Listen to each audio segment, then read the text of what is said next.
اس وقت میں باغ آزاد کشمیر میں موجود ہوں جہاں اسپیشل کمیونیکیشن آرگنائزیشن کے زیر اہتمام سافٹ ویئر ٹیکنالوجی پارک کا افتتاح کر لیا گیا ہے۔ Corps commander Gujranwala lieutenant general امداد حسین شاہ نے سافٹ ویئر ٹیکنالوجی پارک کا افتتاح کیا اور ان کے ہمراہ ڈی جی ایس سی او بھی تھے۔ آئیے سافٹ ویئر ٹیکنالوجی پارک کے اندر جا کے ہم دیکھتے ہیں کہ یہاں ایس سی او نے کیا کیا سہولیات فراہم کر رکھی ہیں۔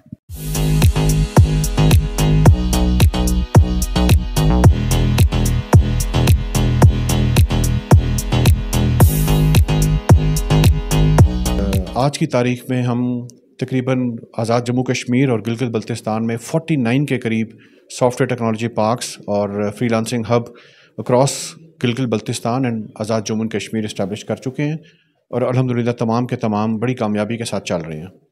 یہاں کی بچیاں اپنے طور پہ انڈیپینڈنٹلی فری لانسنگ کر رہی تھیں، ان سب کو اپنے یہاں پلیٹ فارم دیا ہے اور یہاں کا پوٹینشیل دیکھتے ہوئے میرا انشاءاللہ پلان ہے کہ یہاں پہ فیمیل کے لیے ایک special soft where technology park مزید ہم قائم کریں گے انشاءاللہ۔ جب سے یہ سافٹ ویئر ٹیکنالوجی پارک بنا ہے باغ جے کے میں، تو یہاں پہ میں نے جوائننگ دی تھی اور مجھے اتنا اندازہ نہیں تھا کہ اس قدر کا انوائرمنٹ، اتنا اچھا انوائرمنٹ یہاں پہ ہمیں پرووائڈ کیا جائے گا۔ انٹرنیٹ سپیڈ اور ہر ایک طرح سے ہمیں ایک ورکنگ انوائرمنٹ دیا گیا ہے۔ باغ آزاد کشمیر میں ایس سی او کی جانب سے 5G انٹرنیٹ ہمیں یہاں پہ آئی ٹی پارک میں پرووائڈ کیا گیا ہے۔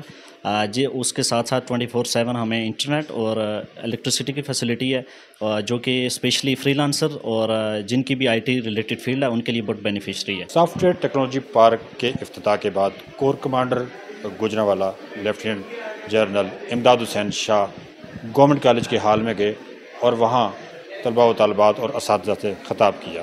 اسی گورنمنٹ کالج میں لیفٹیننٹ جنرل امداد حسین شاہ تعلیم حاصل کر چکے ہیں۔ یقیناً سافٹ ویئر ٹیکنالوجی پارک کے افتتاح کے بعد باغ میں آئی ٹی پروفیشنل اور طلباء و طالبات کے ساتھ ساتھ آئی ٹی کے شعبے میں آن لائن بزنس کے خواہش مند نوجوانوں کو اچھے مواقع حاصل ہوئے ہیں۔ سنو ڈیجیٹل کے لیے سعید الرحمان صدیقی، باغ آزاد کشمیر۔